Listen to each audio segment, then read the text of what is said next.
Are you an adventurer looking to take your hunt to the next level? Then you're in the right place. Welcome to East Meets West Hunt with your host, Beau Martonik. Hey everyone, welcome back to another episode of the East Meets West Hunt podcast presented by Onyx. So the Onyx Hunt app is mobile GPS app for your phone that can be used anywhere, anytime, with or without service. So one of the features I want to talk about within the Onyx Hunt app is the current and historic wildfire layer. So why is that important? So the current wildfires layer shows active wildfires throughout the United States. You can view the perimeters, the names, and areas of fires, and that information is updated daily.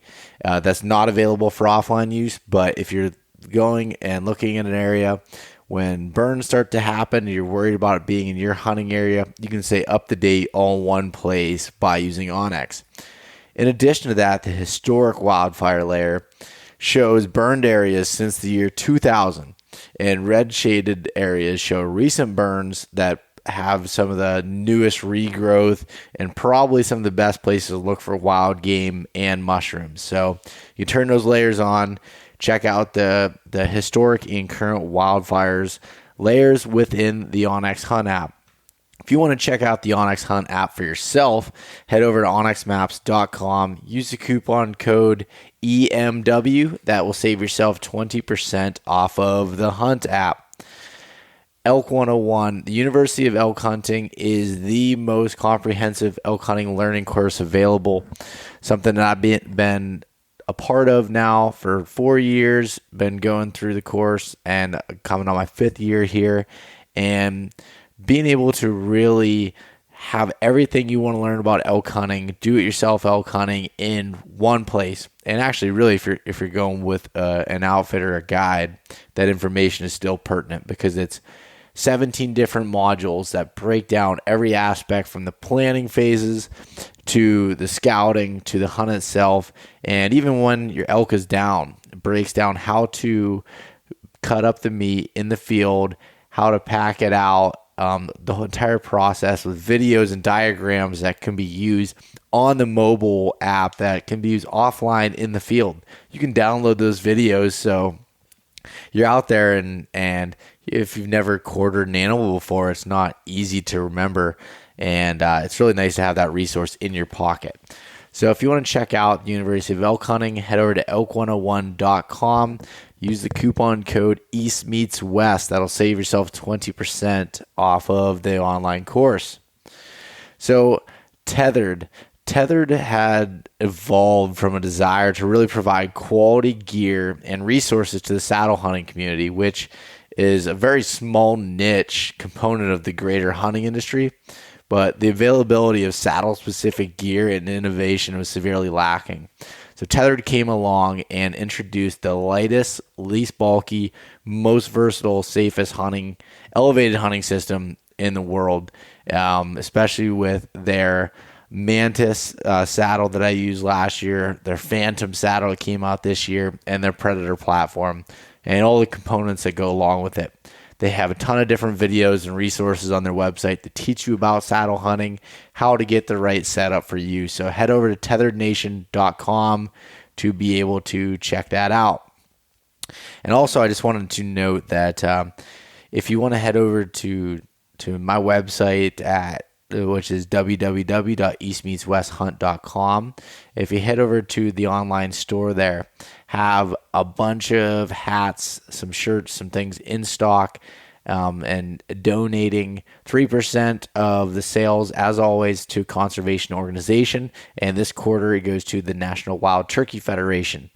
So head over there and check out all the gear there. Have a new women's hat out, have some Rut Stash stickers, a whole bunch of cool stuff there. Nalgene bottles, great things for birthday gifts, Father's Day gifts coming up, a whole bunch of different things there. So check that out. And I am still shipping everything currently, but just down to 1 day a week. So just be patient, but it'll come in, within week to 10 days, excuse me.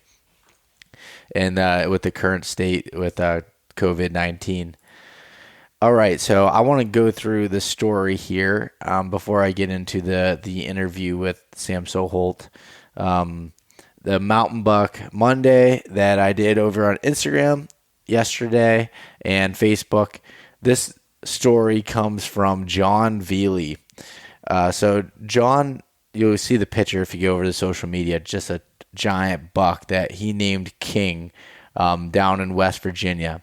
So he had photos of it from velvet to hardhorned, and he usually disappeared during the hunting seasons, but it all finally came together on October 10th, 2019. It was his best bow harvest so far, and he's got another one in mind for this fall.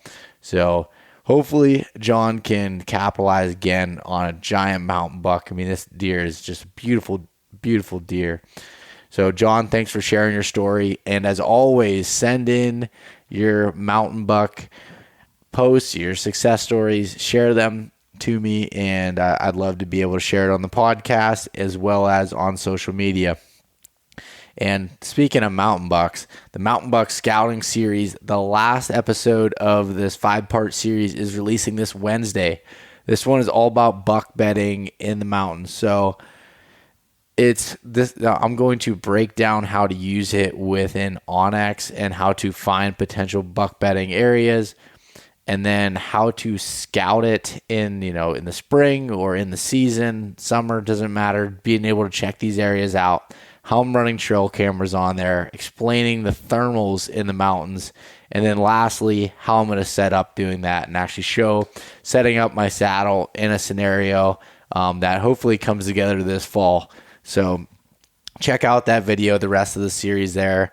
I hope everyone enjoyed it. Would love to hear some feedback on it and anything else that really, really appreciate it. And if you want to see more along those lines. So going to still be doing some more YouTube stuff going forward. YouTube is something I want to do more video like content.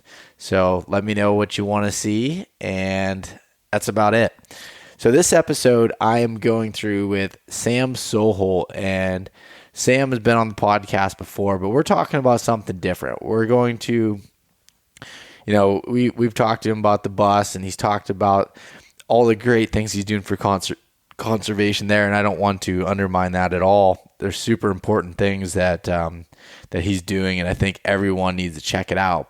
But Sam's a very popular guy, and he's been on other podcasts before talking about those things. So check out those ones if you want to see some real detail on some of the different projects he's doing within the bus, or even the last episode I did with him on the bus, and then now the public land van. But I want to dive into deeper stuff with him on this one in regards to basically building out the ultimate hunting rig in your vehicle. So as he's doing with the van and the bus, and I have with my truck, it's gonna be really cool episode to talk with him here. And also this week, it might not be out right when this podcast releases. Be checking in. I'll send out an email to the subscribers there when this launches, but gonna do a whole article on how my truck is laid out, all the stuff I have in it, and as many links as possible as I can to the products that I'm using. I'm pumped to do that. I'm a gear junkie. I like it. I love the organization that I have in my decked system in the back of my truck and everything else. So check that out when that goes up live here. Should be in a few days. But yeah, other than that, I really hope that you guys enjoy this episode with Sam Soholt. All right. I'm sitting across from the computer here, distancing myself from Mr. Sam Soholt all the way out in North Dakota. What's going on, buddy? Not much, man. Just happy to be back on the podcast. It's been just about a year.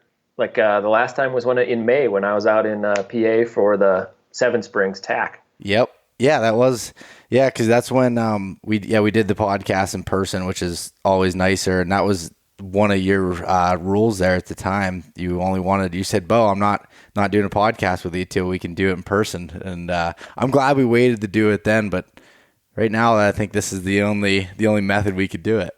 Yeah, it's a little harder to do in-person podcasts at the moment.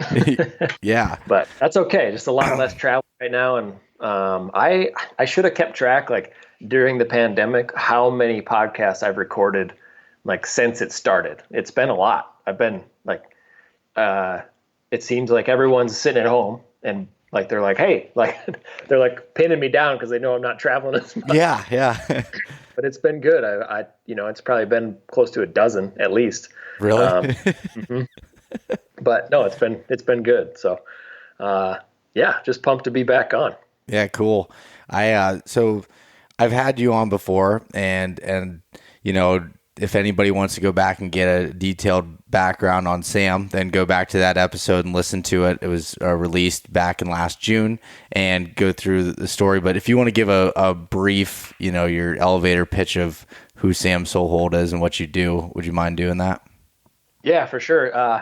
I typically, like when I have to like write a little short paragraph, I introduce myself as a photographer, public land advocate, school bus driver, nomad. I'm trying to think of the other adjectives I have to use to describe myself, but no, I'm typically a traveling, freelance photographer first, and then on top of that, have been able to join that with public land advocacy and conservation fundraising, and basically spending as many days outdoors as possible. Yeah, you definitely done a lot of that, and over the last few years, and as long as I've known you now for, I don't know, 4, 5, 6 years, whatever it's been, and it's been cool to see that. I mean, how's it been being in North Dakota here during this time? Because normally you're always on the road, it seems like. Yeah, typically at least 2 weeks of every month I'm gone doing something. And so it has been, for the first, I'd say, month of it, the month and a half of not like going, it was a huge breath of fresh air, just to slow down, kind of take a step back, look at everything I was doing, and be able to kind of prioritize what I wanted to do going forward. And since then, I've gotten way more like productivity, like busy work done than I ever have, like especially during a season. But over the past couple of weeks, I've been getting pretty stir crazy just to get back out, not even on the road, just get back out and spend some time in the woods. And, unfortunately I've been able to do some turkey hunting this spring, but it just doesn't seem like I need more. Like I'm like an addict. I need that next hit of fresh air. That's funny. I'd also seen that, you've been working, and I'm sure what a lot of these other podcasts you've recorded have been surrounded by your newest project, the public land van, and you actually forgot something in your bio as the free candy van driver. Oh yeah. Now I went from a school bus driver to a, you shouldn't call it a rapist van on a podcast, but it's a overland van. It's off-road capable, like badass camping rig. Yeah, that's better. Yeah, an overland van is a lot more of a politically correct way of saying it, but we'll go with that. Yeah. Yeah, and that's what I was. So first, I want to hear a little bit about this project, and again, I don't mean to cut it short in any way, but I know you've done a great job explaining it in other places, so I want to hear a little bit about what this public land van project is. For sure. So the last time we talked a lot about the bus project and kind of the whole concept of it, which was basically just a way to have a rolling billboard to support public land access, raise money for conservation. And the van project actually started as not a van. My brother and I were contemplating doing just a pickup, kind of more like a build out on a truck or whatever. And we might have actually talked about this like back in Pennsylvania. I think I had the concept in my head about doing like a whatever, like kind of a more of a simple quote unquote overland truck build out. But then just through that trip actually out in Pennsylvania, met the crew at Quigley Motor Company, who's from Manchester, Pennsylvania. And we got to talking about projects, and, I told them about the truck idea, and they were like, wow, would you ever think about like building out a van? I mean, like, it's probably more kind of suits what you're trying to do. And, and so started brainstorming about that. And sure enough, like within a couple months, like between talking to them about what you could actually do with a 4-wheel drive van and working with my brother on like what we could do with the van, we were on the hunt to buy a van. And so bought a Chevy Express 3500 extended wheelbase passenger van. And then I drove it all the way to Manchester from Colorado and had the 4-wheel drive conversion done through Quigley. And so when I came back out to get it, it was, lifted 3 inches and had 33-inch tires on it and a 4-wheel drive system installed. And then I drove it all the way back to the west and got married somewhere in the middle there last October. And then, used it on a few hunts last fall, just took the seats out and just let all the carpet and everything was still in. And then in January, we started the actual build. And so the plan with the van is to completely convert it into an overland rig, sleeping quarters, tons of gear storage, little kitchen area with a sink and a stove, and it has a shower head on it, which will be nice to do outdoor showers. We're working on doing either going to retrofit the tent that I use for the bus to fit alongside of the van, or we're going to have do another custom tent build to basically increase that living space. And then, it'll basically be, if you think about it as just a smaller version of the bus, it's a way to be way more mobile. Because driving a school bus is just that. It's driving a school bus. It's slow and heavy and it's expensive and it's awesome, but it's all of those other things too. Yeah. And so the van just gives us an opportunity to really spend a lot more time farther into public land spots that we never would have been able to take the bus. But still preaching the same message about the importance of protecting public lands. And obviously right now, with the pandemic, there's been less, push to sell off public lands or anything like that. But right now is really an opportunity to talk about joining conservation groups, because all of those groups are hurting for money. Even if you're not going to go hunting, maybe pick up a fishing license or a hunting license, because all the states and the state agencies are really hurting for money right now. So it's just been a way to shift our conversation in any direction where funding really needs to go, which has been fun. Oh, good. Yeah, that's it's obviously been a successful message with the bus, and been seeing it with the van and through your other project with public land tees and everything else there, the duck stamp project that you had going there. A lot of really cool. I love seeing your interesting ways of raising money, because it's always just off the wall kind of stuff that it's cool to get to see that. Yeah, it's it's really been fun. You kind of dive into that world of conservation and fundraising and looking at the different organizations and how they do stuff, and okay, you start to try to think outside the box. How can we raise dollars that's not going to take away from a conservation group, but it's going to be a way for people to still be involved, feel like they're making a difference, and when they are actually making a difference, and just kind of highlight some of these avenues for people to donate money without it being such a massive involvement on their part. People don't have time, it's a little different now when people are stuck at home, but most people don't have time to, spend a weekend helping with this project, or they don't have, they can't really put boots on the ground. But the majority of those organizations and other groups really just need the funding to be able to go and do the things that they need to do. So yeah, you touched on the duck stamp project, that was super cool, because we, were able to raise a little over $25,000. And by law, 98% of that had to go directly back to wetland access, habitat, conservation, which not only helps migratory bird species, but basically 700 other species of animal that use wetlands as part of their, whether it be their nesting habitat or water or, just bedding area, you name it. It's invaluable. Yeah, no, that I thought that was a super cool project, and seeing you buying all the stamps and how much money was raised in the process was just kind of mind blowing. I didn't know if you had any expectation of that or just didn't know what to expect.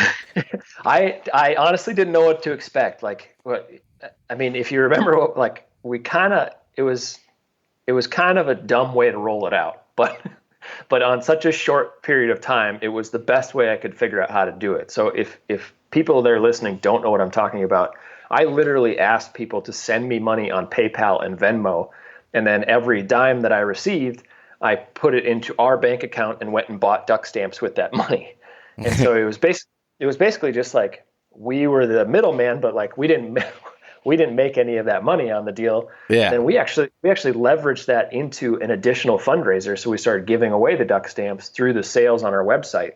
And so people were, they could buy a t-shirt, get a duck stamp, and then either give it to a buddy or use it for on their own. And then, we raised almost an additional $5,000 on top of just what we raised through buying duck stamps. So we're going to be a little more organized for Stamp It Forward 2020, but it blew me away how much that took off. And hopefully, we can, make that bigger by a factor of 10 this year is kind of the goal. Yeah, that's awesome. I look forward to seeing that and supporting it. So, Sam, what I wanted to get into on this podcast specifically was kind of geeking out a little bit on the gear and what it takes to travel and hunt, and kind of how you're setting up your rig, and we're not looking at specifics as say the bus or the van, sure, but as rigs in general, whether that's my truck, your van, your truck, all these different things, kind of looking at how you're organizing that, your camping, your sleep setup. I know these are going to vary a little bit, but cooking, camp life, recovery, emergency type stuff, and then some other items and things that you necessarily can't go without, or some things people might not think of. So sure. let's start into, all right, you're going on these hunting trips. The biggest thing that you kind of want to figure out is how you're going to sleep or how you're going to camp, because that's the whole purpose of going on these trips. So what does your kind of camping sleep setup look like, say for example with the van project that you're working on? Yeah, so with the van, it's going to be super nice because we have basically a queen size bed built into the back. It's not quite wide enough for like a full queen, but each sleeping space, there's 2 sleeping spaces. They are, I think it's 29 inches wide or 30 inches wide on each sleeping space. And then they're 6 foot 6 inches long. And so it's basically just a platform with a 4-inch memory foam pad.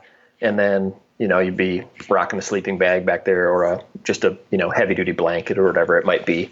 So that's with the van, but like on top of that, we're going to have some sort of a tent. And so if we park the van at the trailhead or whatever, and we're hiking in, then we're going to be tearing into a different sleep type setup. But with the van, it'll be as much as possible staying in the van itself. If we have extra people, like I had touched on, doing that tent that'll sit up next to it.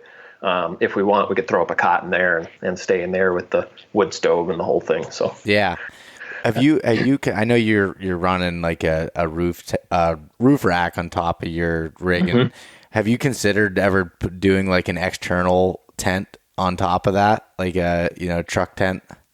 Yeah, have definitely thought about it. The only thing I'm kind of worried about is like the van keeps getting taller. Like we had, like the lift it's already a big van, and then you put a lift on it, bigger tires, the top of the van's like 7'3" or 7'4" or whatever it is. And then a roof rack on top of that is about a foot, because you have like the gutter mounts and then the rack itself. And then if you mount a tent to the rack, you'd actually have to put bars across the very top. And then you're looking at, 18 inches of tent, and then it would be a lot. It would be a lot stacked up there. I've definitely thought about it, and I'm tempted to, on certain trips, just like, even if it's like, oh, we're going to do a backpacking trip, or we're going to do a trip through like 5 national parks or whatever, whatever we decide to do, I'm tempted to reach out to Tepui or one of those rooftop tent companies, and be like, hey, could I like just try a loaner, like just and see what it would work like on top of the van? Because I think that would be pretty fun, and it might be nice to space out. Like if it's my brother and I, it might be nice to have just a little extra sleeping room for one of us instead of both of us crammed in the back of the van. Yeah, that's what I was wondering. I just know that like I get it with the van thing, the height, and I even know it with my truck. Sometimes it can be difficult going into places, or if I see there's trees hanging down and I'm not paying attention, and all of a sudden the tent gets a new, it gets cleaned off with those branches pretty good. Yep.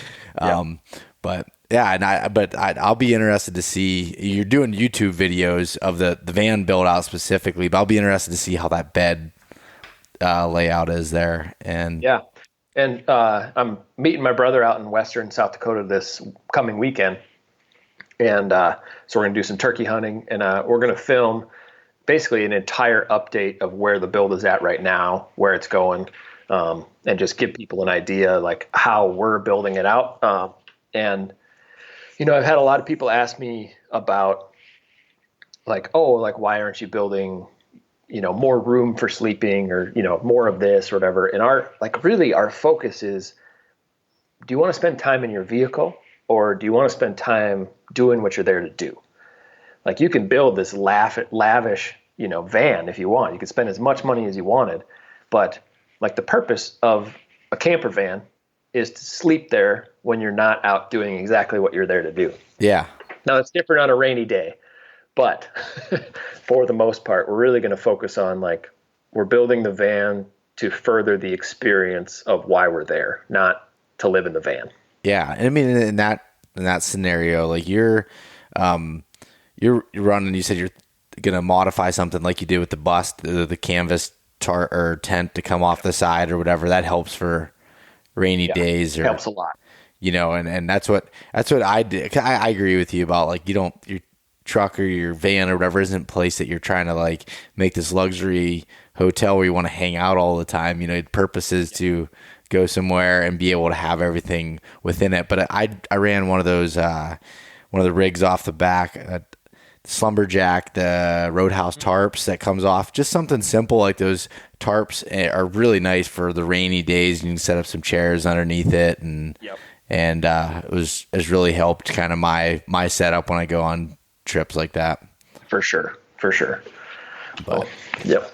So talked a little bit about your sleep setup and everything. What about your cooking setup? So we're gonna base this off of, say you're doing like you're hunting out of the truck, or the vehicle, Sure. You're coming back every night, not a backpack style hunt. What is that looking like from Sam Soholt's cooking setup? Yeah. So I have started to use a ton of the Camp Chef stuff. And obviously with the bus, I was able to haul a bunch. So I had like a Pro 60X, like the 2-burner stove with the fold out legs. And it was, oh my God, so nice. Like there was a grill top for it, and then like a griddle top. So you could grill stuff or throw a pot on or whatever it might be, or, griddle stuff. But for the van specifically, still going to use a Camp Chef stove, but going to use one of the smaller camp stoves that'll sit on like a platform kind of outside one of the passenger doors. Mm-hmm. And have gotten fairly proficient on cooking on those camp stoves. I love them. They're so versatile. They're so small. They run off those 1-pound propane tanks, and they're just so easy to use. And like, it's surprising to me like how well you can control the heat on those. And then typically what I'll do is I'll have a good, like pretty good size, like cast iron pan, one of those that you can cook everything in. And then a pot for whether, pasta or whatever. And then a griddle top. And that's it. Just a flat top for whatever, frying stuff up, or, you're doing burgers or steaks or whatever on the griddle top. Are you normally bringing, meat and say eggs and a bunch of stuff with you to cook up there? Are you, doing a lot of it, hopefully if you kill something on the trip to be able to, or are you not that confident in I try to be as confident as possible, but I'm typically bringing meat from past hunts because since I'm not home a lot, like if I don't bring meat along and continue to eat down that meat, then like I end up giving away a lot, which is fine. Like my friends and family love it that I'm able to be like, oh, here's, 15 pounds of burger and 10 steaks and, whatever. Yeah. I really like bringing that stuff along. And there's something about feeding yourself on wild game while you're in camp hunting wild game. I don't know. Like that whole cycle of it all just seems like more, it makes you like more in tune with everything you're doing. It seems like the right thing to do. I get it. There's no other explanation that needs to be said for that. I think we get it. But all right, so you have the excuse me, those that cook setup and everything, and just this makes me think you're talking about bringing the meat and stuff. What do you typically bring in far as like keeping it cold, like a cooler setup? Yeah. So always have some sort of a Yeti Tundra cooler. That's typically like the main hunt meat hauling deal. But the last year I've been using one of those 12-volt Dometic fridge freezers, and they are unreal. Like last spring turkey season, I went on like a 60-day turkey tour with the guys from the Hunting Public and had meat frozen in it the whole time, and they draw less amperage than charging a cell phone. I mean, it's a crazy amount of low power, but you can keep stuff cold really easily, and you're not constantly trying to get ice all the time. So I've got a Dometic CFX 75, which has two different compartments, so you could do like a fridge and a freezer, but that's a little big for the van, and so I actually just got a 45, which is a lot smaller version. And then that's just that's a single compartment, but you can fit a lot in there. I've actually been using it as overflow meat storage during the pandemic because I've got a pile of wild game here, but we were trying to stock up on like frozen fruits and veggies and whatever, and didn't have quite enough freezer space without like a chest freezer in the garage yet. Yeah. And so I've had, I don't know, it's like 50 pounds of meat just jammed into that Dometic, been frozen for the last That's funny. Yeah. And so what are you doing as far as making that run? You said it's 12 volt, but how are you powering that? Solar. So, been using Zamp solar for the last couple of years. And I've got, we've got a 200 watt system on the van that still needs to be installed, but we'll be running 200 watts that'll attach to the roof rack. And then you run it to a giant deep cycle battery, which powers both an inverter, so you can plug in like 110 power, or have like a couple cigarette lighter plugins, like 12-volt plugins, and then we're going to run from the battery. We'll run towards the back, like in the sleeping quarters. We'll have some just USB plugins for charging phones and whatever. But yeah, for powering that that cooler, you can either plug it right into the obviously into the cigarette lighter for the van itself. But we're going to have hardwired into like our cabinetry a plug-in for that. Okay. That's an interesting setup. I wondered how you would do that. A buddy of mine has one of those coolers like that, what were you saying the name of it was? Dometic. I don't know if it's that brand, but it was something similar to that idea and being able to take it mobile. And I wondered how, what would be the best method as far as power and it, but solar makes sense. I should tell your listeners, if they're looking at like a mobile, like 12-volt fridge freezer, on Dometic's website, on those CFX coolers, you can actually get free shipping right now with the code capital SAM, all caps. Wow. So, yeah, it's it'd be like whatever, $50-$60 on. I was going to say, shipping a cooler like that, free shipping is a pretty big deal. Yep. So awesome. little plug for free shipping if anybody wants one. But they're super slick. And if I'm going to do a video like of how I have run solar to chart, like basically my power systems. I keep them.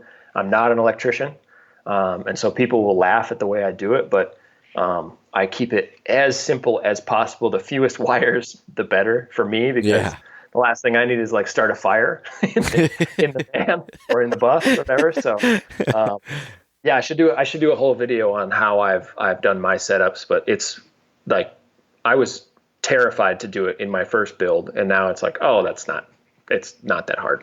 Interesting. I'll be interested to see that video myself. Like I said, that's one of the things that I want to do more of for my setup is figuring out a way to get power source, even charging batteries and camera batteries and phones and podcast equipment, all this other stuff that I'm bringing on these trips instead of leaving my truck run and just plug everything in. And maybe what I should do is, I've obviously been working with Zamp, but maybe what I should do is do a video where it's like, if I was going to go on Amazon, buy all the parts, or Amazon and Napa, so I don't have to ship a battery to myself, but build like a little, like build like a milk crate, like solar power generator. It's not hard. It'd probably be, I would guess, like with solar panels, battery, solar controller, everything you need to go into it. I would guess it'd be under, I don't know, $300-400, and you could have like a legit like power source. Yeah. Oh, that would be so awesome. Like, especially you go on extended hunts or, last year I was in Idaho for 17 days, like living out of that truck. That would have been a big help, and just being able to charge things and everything else there. But that would be a pretty big deal. All right, I'll do it. All right, yeah. Let's. So everyone heard that. If Sam doesn't have a video up in the next week, boy, give me a month. Yeah. All right, we'll give you a month. On a side note, the whole YouTube thing is. You've started to venture into it more lately, and I've been creeping into doing some stuff with it, and it's a process. I can see why it's taken me a while. I looked at my daily life and said, I would really like less time. I would really like a lot less time in my life. I'd really like to edit a lot, like spend a lot of hours at the computer.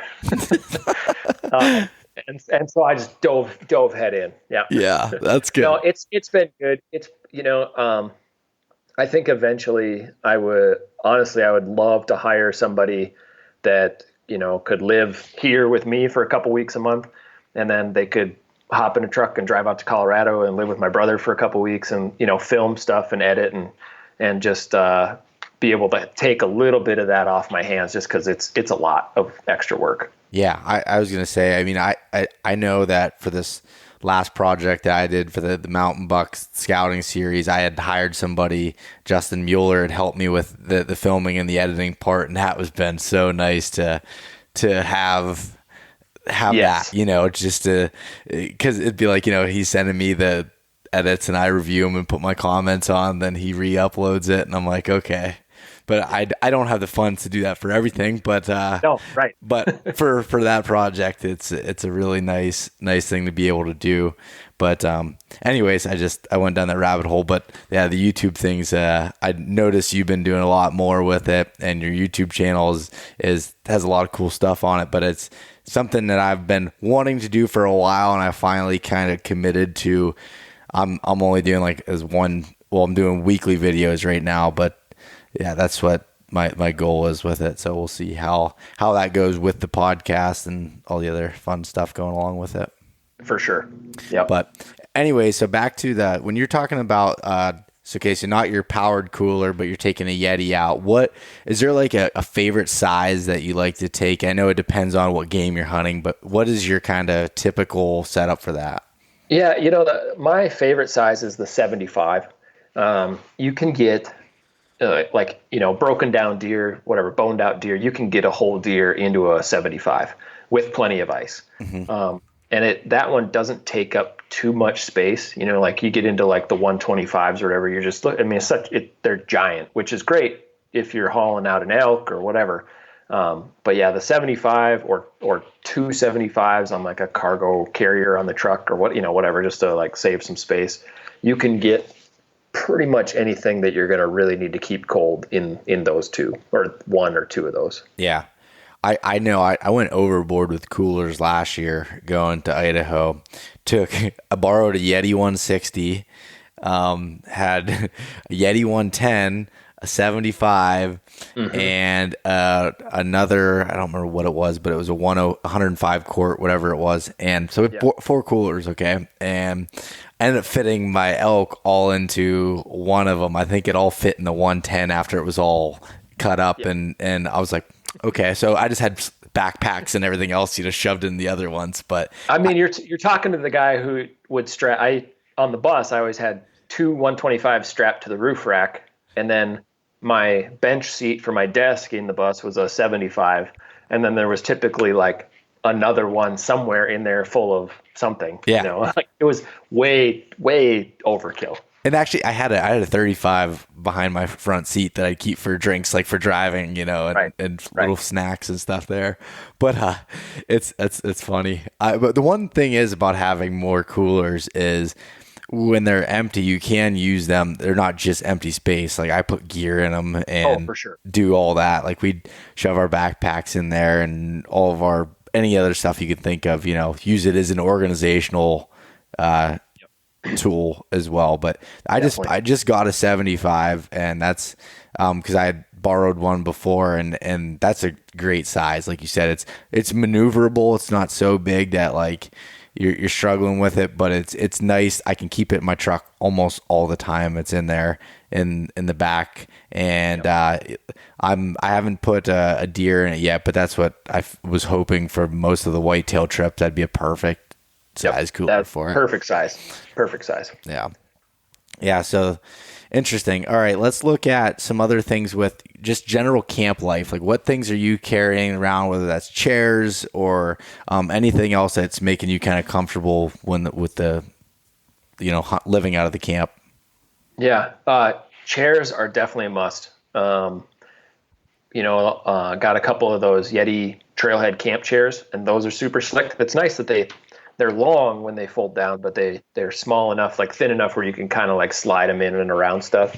Another nice chair for camp is those Chama chairs they're like the triangle seat with the back on them. Yep. Those are super slick. And not only are they good for camp, but they're good for like ground blinds if you're turkey hunting with a bow, or those are super nice. But yeah, chairs, I'm trying to think of other stuff that's just like, like necessities for camp to make it more comfortable. Yeah, just like general, I know like around camp, I carry I've just got the Yeti, the Trailhead chair, which is super comfortable, and it actually folds down pretty small for what it is, and I can run it, in the awkward spaces under my cap, like you can kind of fit them in the corner along the windows and stuff. Yep. Which is nice. And then in my deck system, I have a Helinox chair, which nice, real small, lightweight thing there. And but yeah, other than that, anything else that you have? Any cool tables or any fold out things that you bring along? I've got a little Camp Chef makes like a roll up table, or like the legs fold up, and then the top is like a bunch of slats of metal. And then that rolls up, and then it all goes into a bag. It's kind of like the same size as like one of those Yeti Trailhead chairs when it folds up. Yeah. And that's super nice because it's adjustable. And so you can, whether you're throwing your stove on there or if it's just like a prep table or whatever it might be. The other thing that nobody ever talks about as far as like making camp comfortable is enough light at night. So whether it be like a string of like indestructible, like Edison bulb lights that you can like prop up or whatever, or like just really good lantern or like a extra, light coming off the vehicle. Man, I don't know what it is. I think there's just something like I never seem like I can get enough light. Yeah. Like when I'm working on something after dark, I just like light it up. I don't care. Yeah. No, I agree with that. That's I have one of those Goal Zero lanterns that I have that it's nice, and I don't recommend ever doing the part where you have to crank it to get light when it goes down, because you have to crank it for about 7 hours to get 12 minutes light. But it's super nice. You can charge stuff on it. But anyways, I hang that up like in the back when I have that Roadhouse tarp coming off the back of my truck. I'll hang that up in there and be able to get some light down. I'm trying to think of other methods that I use. Oh, in the back of my truck cap, I had a little light that's up underneath when you open up the hatch there, which currently isn't working. I don't know what the hell I did to it, but it's wiring and something I'm not great at. So we'll see if I can dive in and fix that. But anyways, I agree. The lighting thing is definitely important. Yeah. I always keep extra headlamps in my truck too. Oh, yeah. Just for that. Like I'll keep one designated for me. I'm running a James Baroud tent on top of my truck, and I keep one in there at all times. Like not my hunting one that I take in. I have an additional camp one, just a cheap one to use for that. Yeah. No, that's smart. I think I have like 5 or 6 headlamps. There's always 2 in my pack, or like, if it's morning or evening, I got one on my head, an extra in my pack, batteries, like, you can never have enough. I don't know. That's just probably, That would suck. Have you ever seen that movie? I don't even remember what it's called, where there's like a group of women that goes, cave dive, or like spelunking, or like cave exploring. Yeah.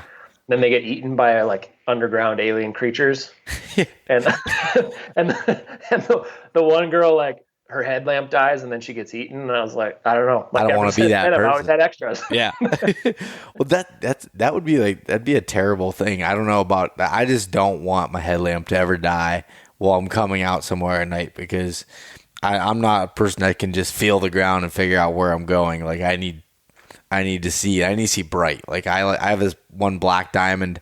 I don't know if it's a Storm or whatever headlamp it is, but it's freaking bright. It's nice. I like that thing. I like lighting up the whole way as I'm going, as I can see. Everyone always says, like with whitetail hunting, oh, shouldn't use a headlamp going in or use red light and stuff. Screw that. I'm using a white light, and I want to see going in. And which actually it's funny. I had Dr. Carl Miller on, as a deer biologist, and talking about that, and he said that the different colored lights doesn't affect anything with deer. So he made me feel better about that. So did he say that deer basically can't see LED lights, or? He just said that the colors of them, like the red light or the green versus the white, which is all of them are LED now that come out. So he said that didn't affect it. It doesn't affect them like the old ones would, I guess. So yeah, right, yeah. Well, that's good. I mean, that's good to know, because most of the time, I'm like, if I'm trying to sneak in somewhere, most of the time I have found that the red light, I'm better just not having light and like just trying to walk through somewhere with nothing, because the red light seems like it casts weird shadows and stuff, and you just end up like stomping through stuff, and breaking giant branches that make loud noises, and that's the way I feel. And then your eyes can't adjust to the outside light, and when you have no lights on, your eyes kind of adjust a little bit, and you can see better. You turn lights on, and But anyways, I think that screws with it. But that's just our theory, so it's probably right. It's probably, that's right. All right, let's move on a little bit to like a recovery emergency type stuff. So are you running any sort of winch on any of your rigs? Are you having any sort of things if you were to get stuck or coming to any sort of trouble? Have not been much on the bus, because I'm super cautious about where I drive it. But with the van, we will have tire chains and a winch, and like because we're gonna get ourselves in trouble with that thing. Like it's way too capable. I mean, limited slip rear diff with full 4-wheel drive, like, and big, meaty BFG mud terrain tires. Like, you can go anywhere. Yeah, it's awesome. So we will definitely have some stuff that will allow us to get out of places. I think right now all we have in there is a tow strap, but so we're going to have bumpers, like replacing both the front and rear bumpers. So then like the rear bumper will have like a tire, like a spare tire holder and a cargo box. Mm-hmm. And then the front bumper will have both. We'll have a receiver hitch mount, so we can put like a receiver mount winch on both the front or the back, depending on where we need it. Yeah, that's a very smart idea, because a lot of times you need to come out backwards because the way you went in forward. Exactly. Yeah, I agree with that, and that's I'd love to be able to get a winch on my setup. Though I think those are invaluable, but at the same time, that also makes you way more confident in some of the places 100%. That you go, and you're like, I got a winch, there's no, and same thing. Tire chains is another one that I have on my list that I need to get. I've had a couple spots this winter that I got into, and I really wish I had tire chains. And with that van, that thing is a pretty big, heavy boat. It's beefy. Yeah. You get it stuck, it's going to get It's going to get stuck. It's going to get real stuck. I Yeah. mean, it's on a 3500 chassis, so it's heavy. Yeah. Yeah. Exactly. Yeah. So another thing, like, so yeah, I run the toe straps and stuff with it, but also I started carrying a high lift jack, so 48-inch high lift jack, and kind of put together like the winch kit that they have with it, with a 3/8 chain, and you can basically come along yourself out if you absolutely need to and replace nice. of a winch. Yeah. So for me personally, that's been something that I have, and then a little foldable army shovel that goes into one of the ammo cans and the decked containers. Slides right in there. I throw that in there with an axe and some other stuff that just kind of keeps everything, organized in my recovery pack, I guess, if you want to put there. No, that's a good idea. I mean, we'll probably get one of those high lift jacks, and then, it'll just be mounted to the roof rack. That's a cool thing to do, though. You have to right. do that. We got to figure out how many extra things we can bolt to that vehicle. Yeah. You need a lot of extra gas cans and water cans to the outside of it and stuff. Oh yeah. And as many as you can put on the outside. And in all reality, do you bring any, and a serious question, do you bring any extra gas or water jugs with you? Like typically, yeah. For anybody listening, like, I hate the new gas nozzles, but I found a company that has done it the right way, and like, you won't spill. So do you have any of the Sure cans? I don't think I do. So it's looks like a normal gas can, but it has rather than the nozzle sticking out the top, the nozzle is at the bottom, and then it folds up along the side. Mm-hmm. And then your air release is a trigger on the top, like a thumb release. And so it was some tiny hardware store in Montana, and I bought one, and I was like, oh my God, like, because for the last 3 years, when the EPA changed all the regulations on gas tanks, you just spill gas all over the place because they're horrible nozzles. And so I used one of those, and I was like, okay. And I went to Amazon and bought 4 more.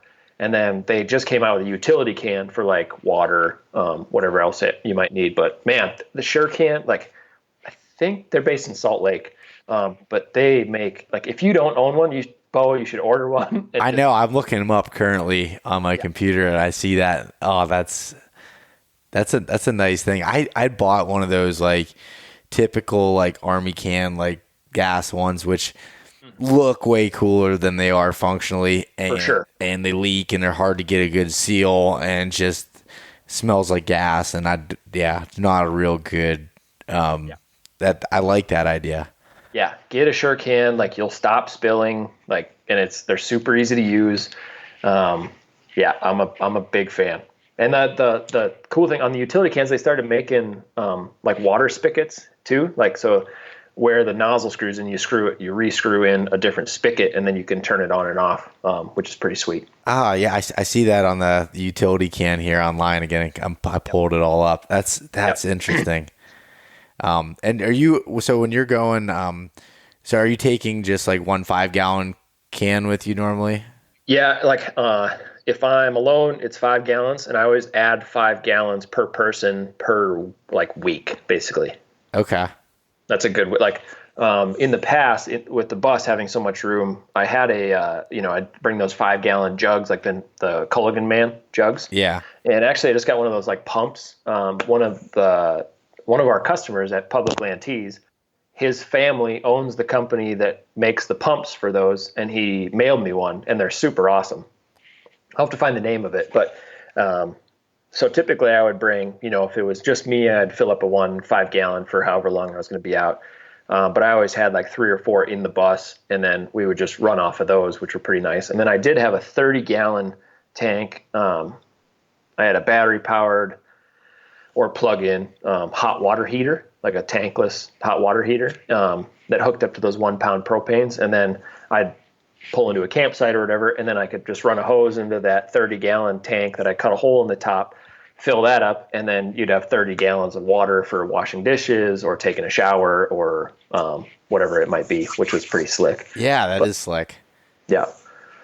Huh. And yeah, that was something I definitely didn't have really dialed, was the water setup. I brought 1 5-gallon, like a plastic jerry can basically of water, and then well, actually this wasn't a terrible idea. It's just we brought too many again as this goes, but froze 1-gallon jugs of water and used that as ice. So we filled one whole cooler with nothing but that, and then we'd take it out and thaw it as we went. And that did work pretty good. It's just figuring out the quantities was the tough part, and what you're using it for. Luckily, we were camped next to a stream too, so like if we needed anything more, we could just go fill some stuff up. But it is nice to have water, and that's something you don't think about as much, like when you're thinking of gear, taking water with you and how to transport that. And it's Yep. Yeah. So speaking of that, so how are you running an outdoor shower? Yes. So on the van, we have honestly, I think Camp Chef made it. I bought it when I was building the bus and ended up not using it for the bus build. It's called a Triton something. I can look it up, but it's a tankless hot water heater. So it's just got like, a propane line that can run down to a tank, and then you run it to you have to have a water pump basically, or hook it up to a spigot. And then you turn that on, and then it's got its own built-in shower head. And you can either obviously run it to one of those shelters, which is what I was doing, or like if you're in the middle of nowhere, it doesn't really matter. You just stand out there and bathe. Yeah, I'm looking them up again right now, and yeah, it's a Triton portable water heater from Camp Chef. They're like $155. That's a nice setup. I was looking at Nemo had a shelter, basically kind of like a shower room type thing, and was looking at something like that. Huh. Yeah, the shelter that I bought, and I've only used it a handful of times. I just picked it up at Cabela's. It was like whatever the Shower Hut XL or whatever, whatever the name of it is. And that worked pretty slick. And I was running it off of that. It's like a Boss XL. I think Coleman makes it. And that one, the reason I went with that one is because it has a built-in battery system pump. And so rather than, I didn't have to figure out like a water pump and a tank and a whatever. I could just fill up a tank and have that battery powered or have it plugged in. And it was just simpler, but it was more expensive than that Triton. Yeah, for sure. Yeah, that's something I'd never ran a shower. I've been doing on the hunts the fun wet wipes, or a freezing cold stream, or finding partway through the trip finding a local laundromat in town that's got these showers you put the quarters in and go through and use that. And usually it's like broke, or I don't have enough quarters and I run out and I'm covered in soap, and it's just like, okay. Yeah. Here's another tip for people that travel a lot. If you go to a motel, not a hotel, but like the roadside when the doors are on the outs, like in the parking lot. Yeah. A lot of times you can go to the office and say, "Hey, I'd like to rent a room just to shower," and they'll charge you like $12 or whatever, to go in and shower. Yep. Because then the only thing they have to wash is the towels, and so you're not staying in the bed, you're not doing whatever, but you're just going to go in, take a shower or two or whatever, and then you're out of there.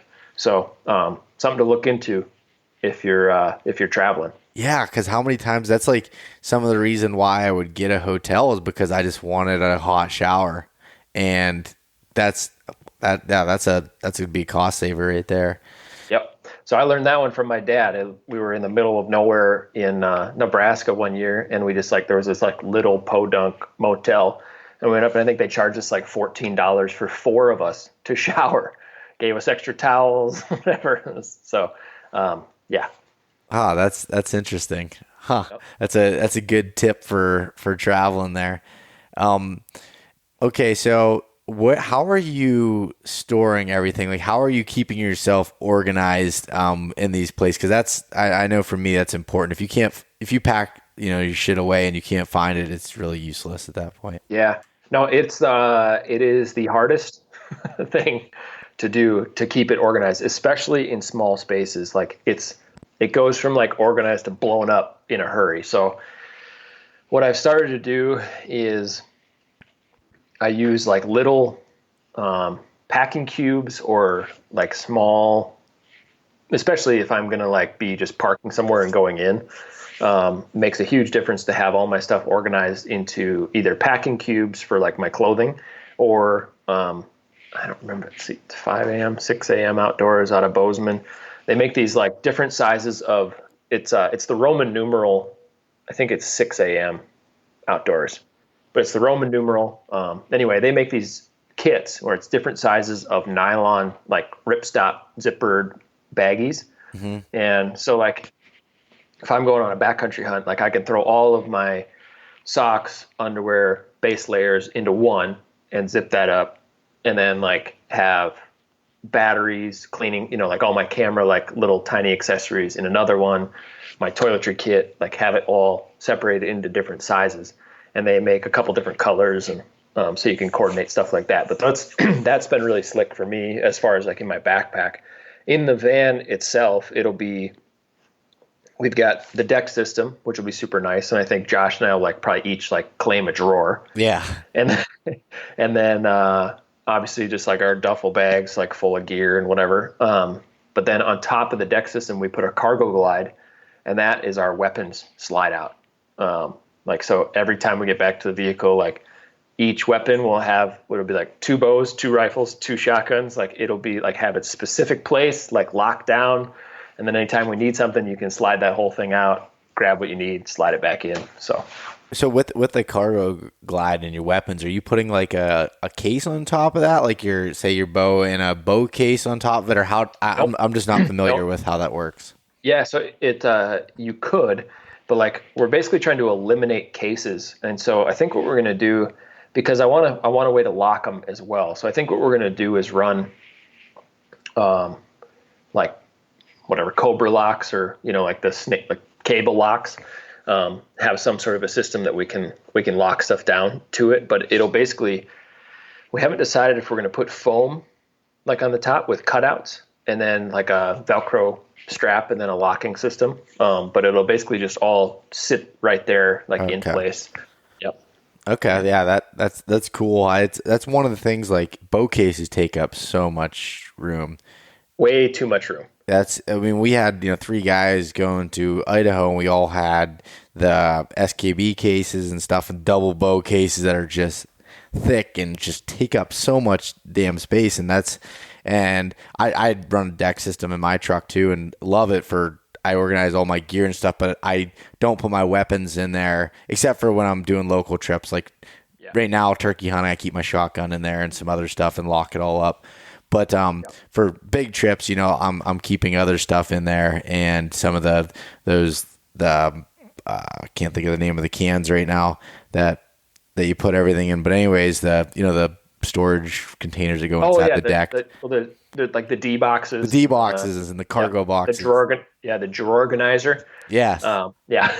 Yes, I use those to keep things broken up inside the deck system, but after I get outside of that, it's kind of like, it's blown up. And my brother's been working on the van while it's out in Colorado, and he's actually been building in some extra like organization into the van, which has been super nice. Because both of us know, like, as soon as we start hunting out of it, it's going to be a nightmare to like keep everything intact. So he did a pretty cool deal where underneath the bed frame, so we had the deck system and the cargo glide, and there was all this wasted space outside of the cargo glide on top of the deck. And so he built 2 huge, they're like 3 feet long, about a foot wide, I think a little over a foot deep, storage containers that under the bed frame, if you just pull the pad back, it's on leather hinges, and you just pull that up, and then we'll have stuff jammed in there, extra gear and whatever, just to maintain some more organization, which is nice. Yeah, and just finding a place for all that stuff is, important. And I know it the other day. I mean, I have a pretty good system with the deck to be able to keep myself organized. But if you don't put things away, then, I was looking for, I have one of those, it's a Durabat. It's like a 1200 amp jump starter / battery kit. It's, really small.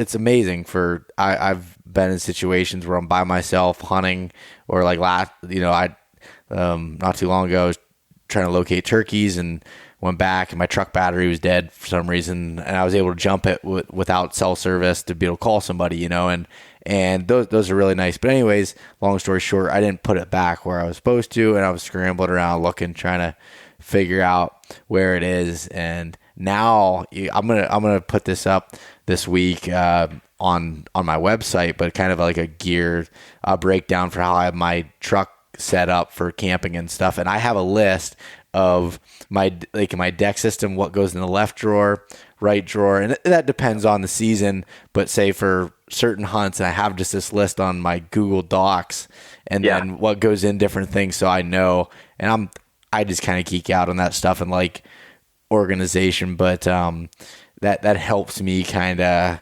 get everything, or what I'm packing for another trip, remember to put everything in there. Yep. For sure.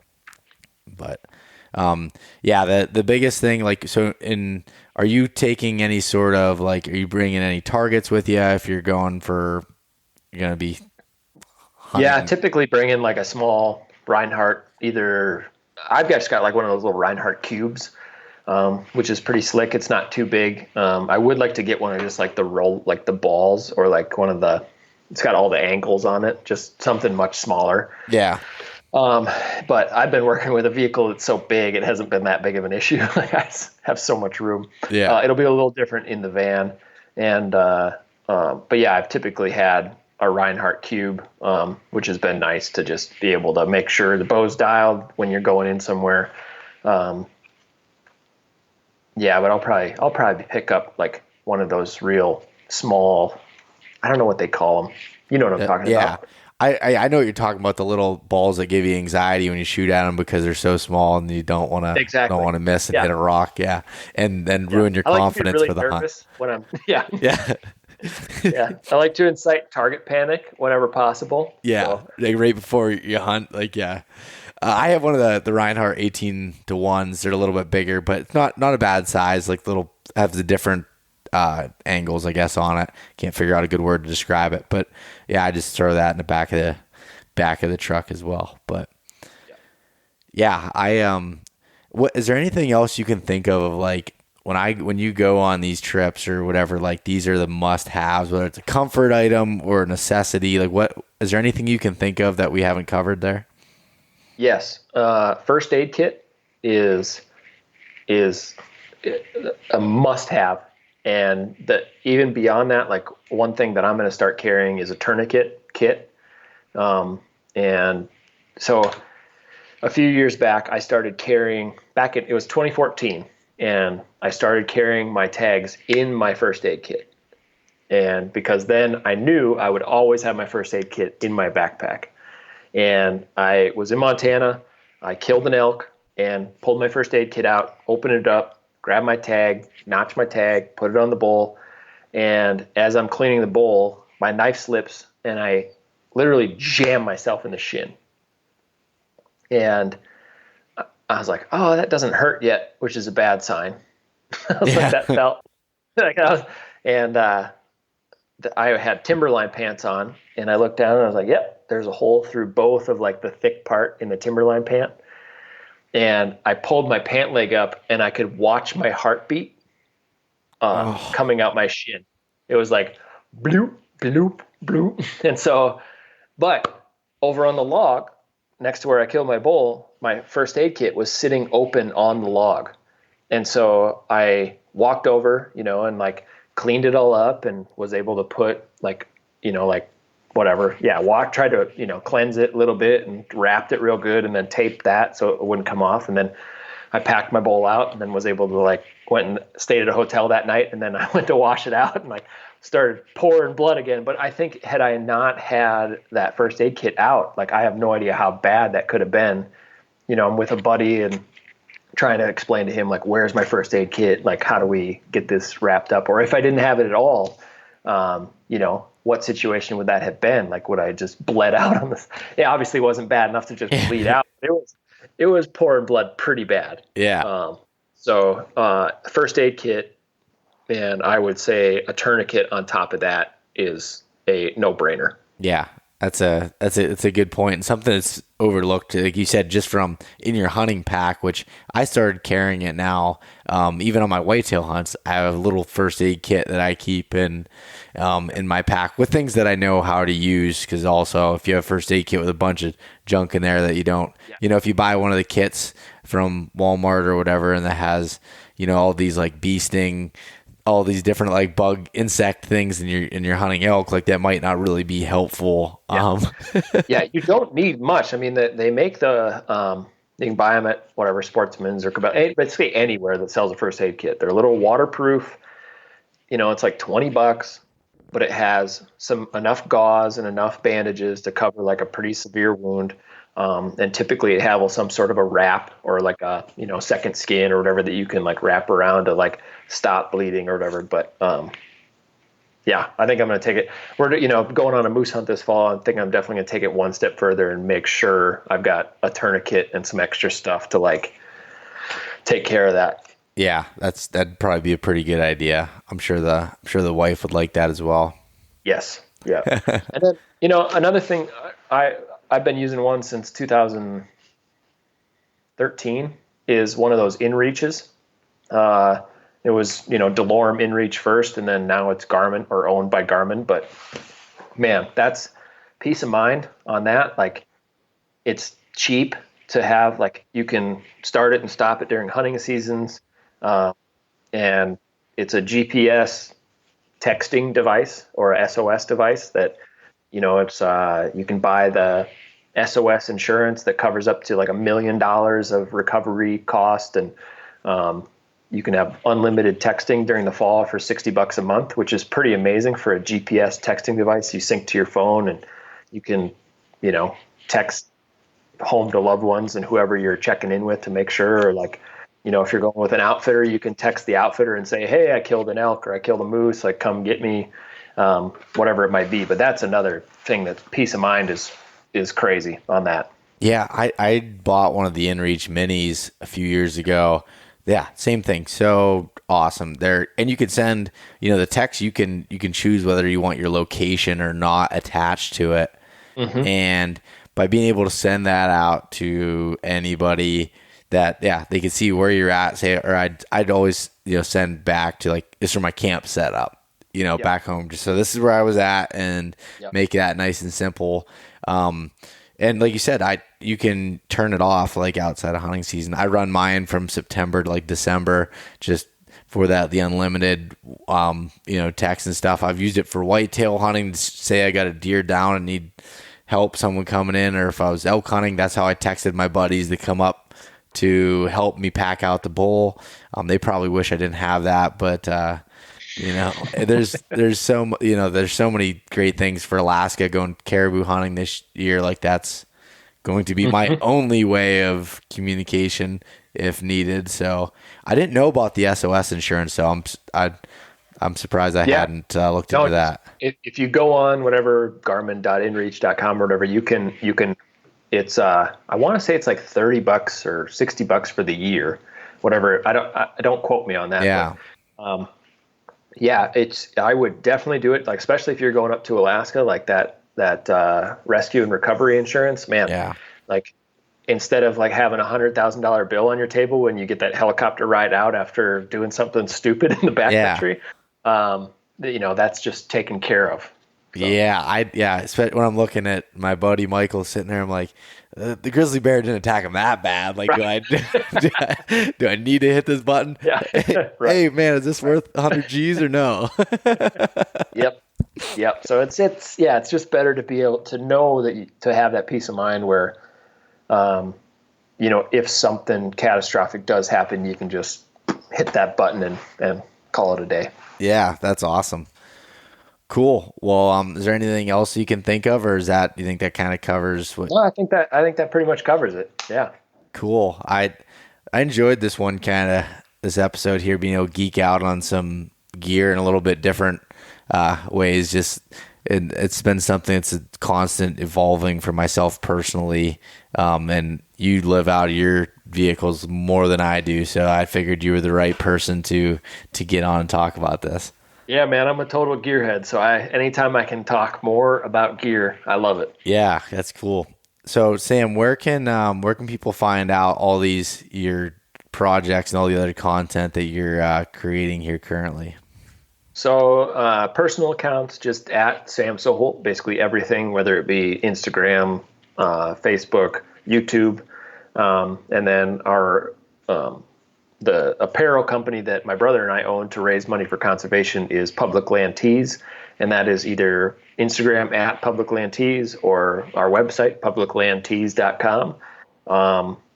Yeah, that's about it. I try to keep it narrowed down as much as I can so people won't have to find everything all over the place. Yeah, no, that's awesome. I definitely urge people to check that stuff out, and you're always putting out a bunch of fun stuff online, whether again that's in video form, photos, whatever. So definitely check that out. And as always, Sam, it's a pleasure to get to have you on and get to chat a little bit. So yeah, man, thanks for having me on again. Yeah, appreciate it. All right, man. Well, you have a good night.